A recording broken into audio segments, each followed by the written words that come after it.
There's the attitude. Okay, you know what's here?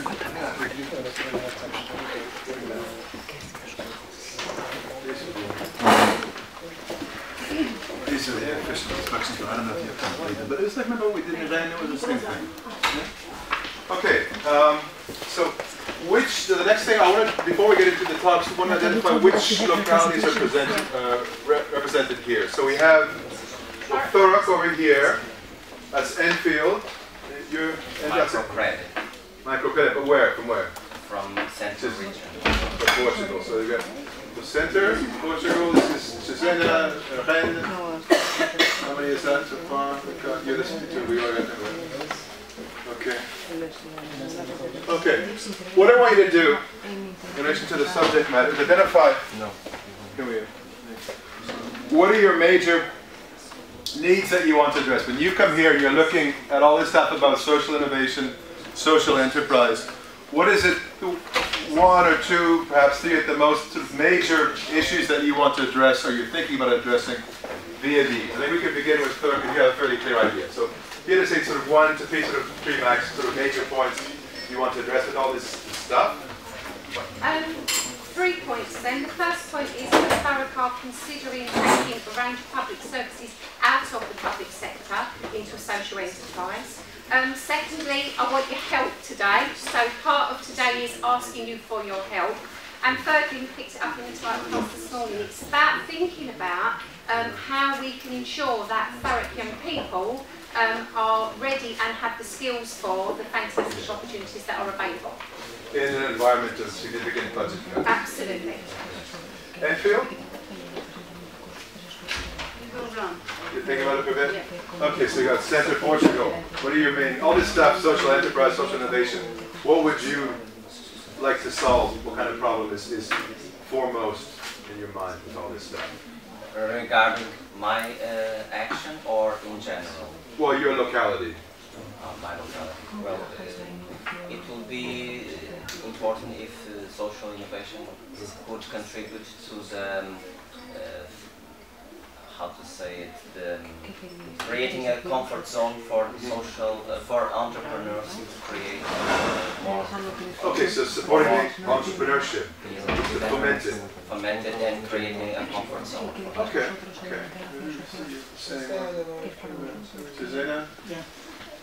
For us, it's interesting how can help us with giving help with new enterprises and the creation of jobs with social help of these engaged people, more disadvantaged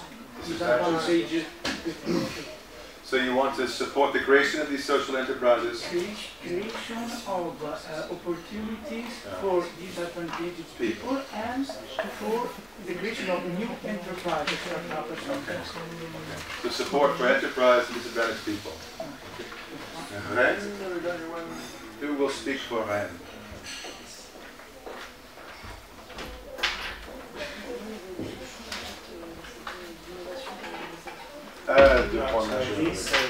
Innovation about this public services. Yeah. For youth inclusion. But qualified people with degrees. Okay, so they're focusing on young people with degrees who are still excluded. And yeah, that's sort of the main. There's no other. Okay, you're the speaker, so you don't get to talk already too much. Okay. Over here in Avilés. Well, Avilés are many challenges, I think, in social enterprises and social innovation is to improve, to deepen the model of cooperation between the public administration and the third sector, especially with non-profit organizations. We would like to develop a specific model to support social enterprise, because we have a method to support entrepreneurs, small enterprises, but I think that we need a specific model to support these kinds of social enterprises. So this is a thing that's repeated significantly. There's always a repetition. So one of the continuous ones is how to support this, how to foment it, how to make it stronger. And also you're particularly interested in connecting the municipality with the different third sector associations and so on. Okay. There's so many of you people. Where are you from? Avilés. Okay. We got anyone else here? Where else? Where's the other you? From Cyprus. Yeah, come on. One or two major points of interest in all this stuff for you. I want to learn how it help us to do it in Cyprus. You do what? In Cyprus we don't have law for social enterprises, so it's illegal to do something like this. I want to know how a municipality can do little for this to help the unemployment. Okay. So how to make more of this happen, and particularly with regards to unemployment issues. Okay, this is again, this is commonly repeated as it should be. Germany, why do you want? Why are you here? Yeah. For me, it's a question: what is a social enterprise? Because we have the volunteers on the one hand, and I would like to have a definition of social enterprises. What's the understanding? Okay, so you want to know what it is? Yeah. Okay. We did this for the purpose of just clarifying the different people who are in the rooms, where are their points of interest and so on. So now we can get into it. Who's up first? Who's up first? It is Joris. Joris up first. Come on up.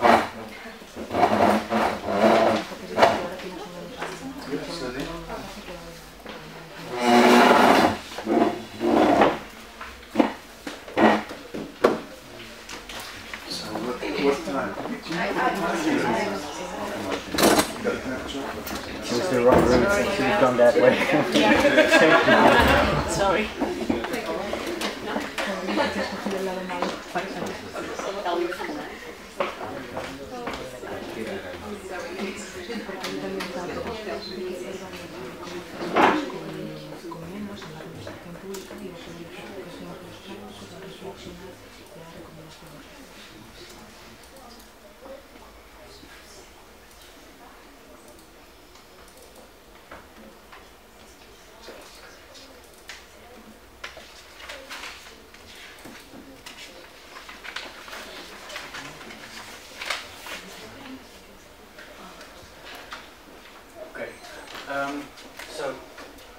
You've all seen me before today, and I already talked a lot, so I'll try to keep this presentation a bit shorter than the previous one.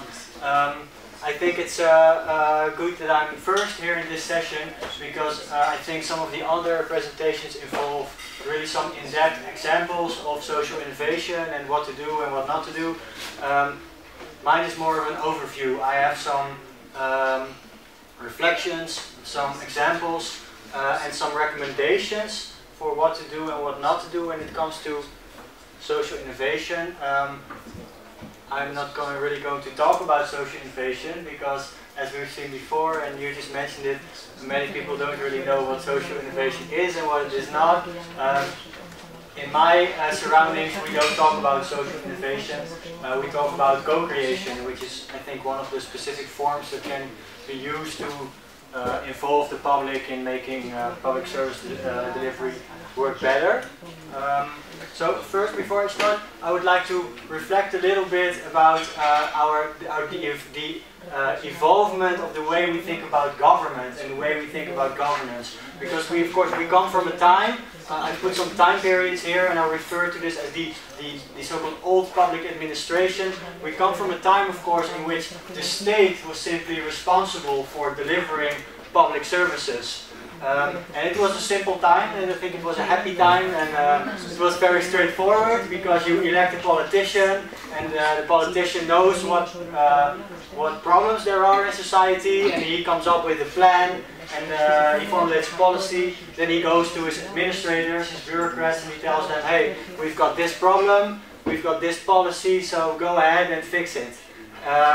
And I think some of the keywords here really are policy, democracy, because it's based, of course, on democratic legitimacy. The guy is in charge because you voted for him, and he comes up with a solution. And if he doesn't do a good job, then you vote for someone else next time, basically. So it's really state-centered, it's really producer-centered, because the state defines what is the problem for citizens. and they come up with a solution basically, and the key outcome of this time period is public goods. Now, of course, I'm still a big fan basically of this model. I think this is very good, but I'm trained in public administration, so I've been basically indoctrinated to favor this. What we've seen, of course, in the last century is that this model doesn't always work out so well.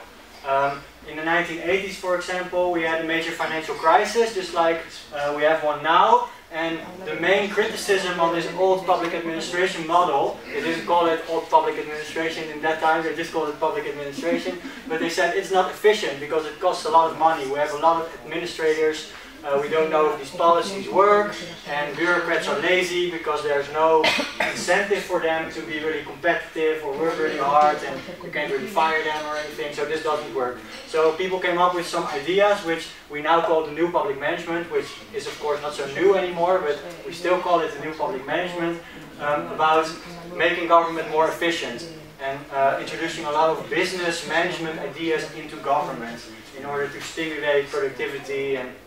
And the dominant institution in this time period is no longer the state, but it's the market. So there were a lot of ideas about privatizing, for example. So in the old days, government used to provide you electricity, but the idea was, right, that's not efficient, so let's privatize this company, let's get some competitors, and now we have even international competitors, of course, when it comes to electricity, and then they have to be more innovative, they have to work harder, and so the theory is very good, I think, and the main objective of this model is to provide choice for people. So if you can provide choice and we measure if people are satisfied, then we can do things more efficiently.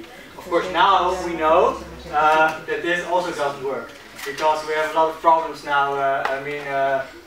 Efficiency is very important, and we care much less about quality, for example. Service provision is very fragmented right now. It's very difficult if you have a ministry that has all different kinds of tasks, and you separate them into different agencies, which is what we did. And every agency has one task. It's very difficult to sort of come up with a coordinated approach to large projects.